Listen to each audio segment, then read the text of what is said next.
E você aí achando que a sua horta é a maior novidade, né? Sabe de nada, inocente.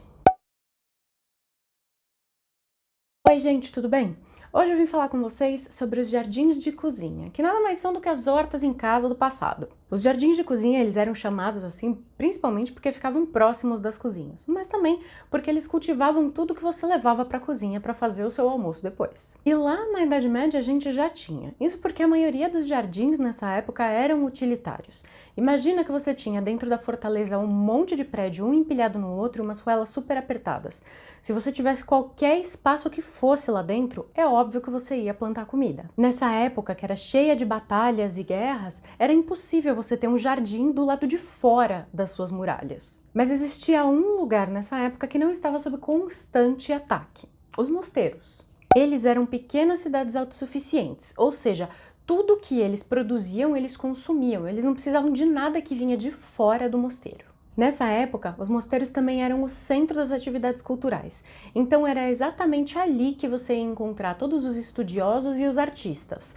Inclusive, a maioria dos médicos também estava lá. E nesses mosteiros a gente encontrava vários pátios, tá? Hoje em dia, se você for visitar algum dia um mosteiro, você vai ver que tem várias áreas abertas, meio separadas uma da outra. Entre todos os claustros e as construções, a gente tinha pátios para criar animais domésticos, como galinhas, treinar cavalos, até um pátio cemitério, que geralmente tinha umas frutíferas junto. Mas os dois espaços mais interessantes desses pátios, com certeza são esses que eu vou falar para vocês. O primeiro era um pátio com várias ervas medicinais. Dizem que tinha mais de 50 ervas ali que eram estudadas e usadas, inclusive, para curar as pessoas. Essas espécies elas eram devidamente organizadas, cada uma em seu canteiro. Isso porque ficava mais fácil de identificar e evitar a confusão de uma erva com a outra, mas também para preservar o aroma de cada planta. E isso é real e é uma coisa que a gente usa até hoje.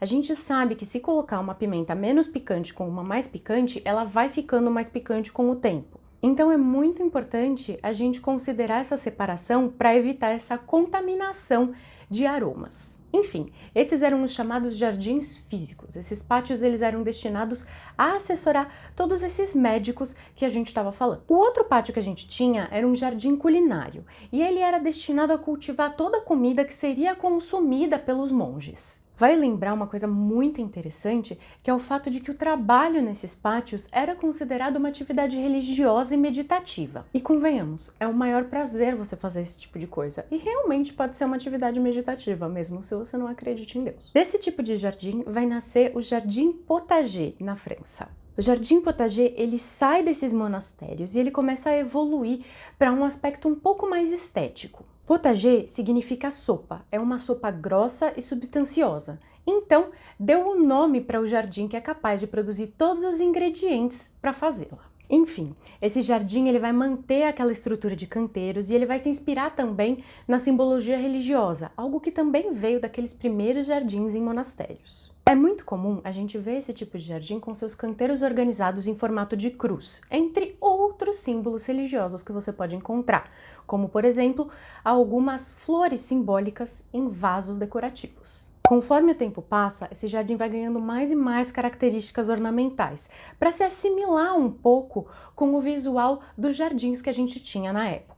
A gente vai começar a ter uma organização geométrica dessas plantas, elas vão ficar mais próximas umas das outras para dar um pouco mais de preenchimento para o espaço e ficar mais bonito. Enfim, nesse momento a gente está falando de lugares super lindos e organizados, como é o caso do Potager du Roi, que é nada mais, nada menos do que um jardim de cozinha de 9 hectares, que era destinado a alimentar toda a corte de Luís XIV. Ele tinha mais de 30 jardineiros experientes trabalhando para garantir que nada faltasse para aquela corte imensa, e o visual dele não perde em nada para os jardins de Versalhes ao lado. Enfim, vegetais, ervas, frutas e até flores comestíveis, tudo cabia no potager.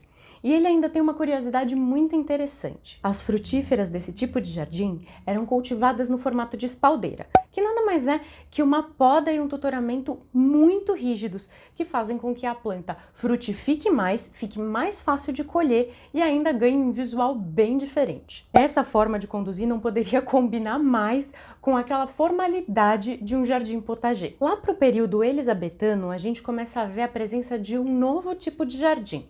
o chamado jardim de cottage. Os jardins de cottage, eles eram muito menores e eles ficavam próximos dos chalés dos trabalhadores, ou seja, esses espaços pequenos precisavam ser aproveitados ao máximo. Enfim, esses espaços acabam sendo menos formais, com vários tipos de planta, inclusive ornamentais e alimentícias misturadas, e às vezes você até tinha alguns animais domésticos ou até uma colmeia para colher mel. Isso aconteceria, obviamente, com os não nobres e os não ricos, porque afinal você tinha um espaço muito pequenininho, você precisava aproveitar ele ao máximo. E o cottage evoluiu com o tempo, tá? E eu provavelmente diria que ele virou o famoso quintal de vó. Por que eu falo quintal de vó? Porque quintal de vó sempre tem um monte de coisa, né? E tem todos aqueles itens de decoração, tem também um pouco de coisa que você usa como ferramenta, tem uns vasos, é isso, quintal de vó. De qualquer forma, o jardim de cottage é o que vai percorrer a história, ficando cada vez menos formal. Mas conforme o tempo passa, a comida vai ficando muito mais fácil de comprar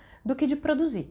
Então, ele também vai perdendo essa funcionalidade. Industrialização, capitalismo, cidades superpopuladas, tudo isso vai acabar contribuindo para que todos esses jardins acabem sumindo do nosso dia a dia. E aí a gente chega nos tempos atuais, em que a gente tem lugares chamados desertos de comida, em que você sequer consegue encontrar uma alface para comprar. Entre agrotóxicos e indisponibilidade, surge o jardim de cozinha moderno, que é a horta em casa.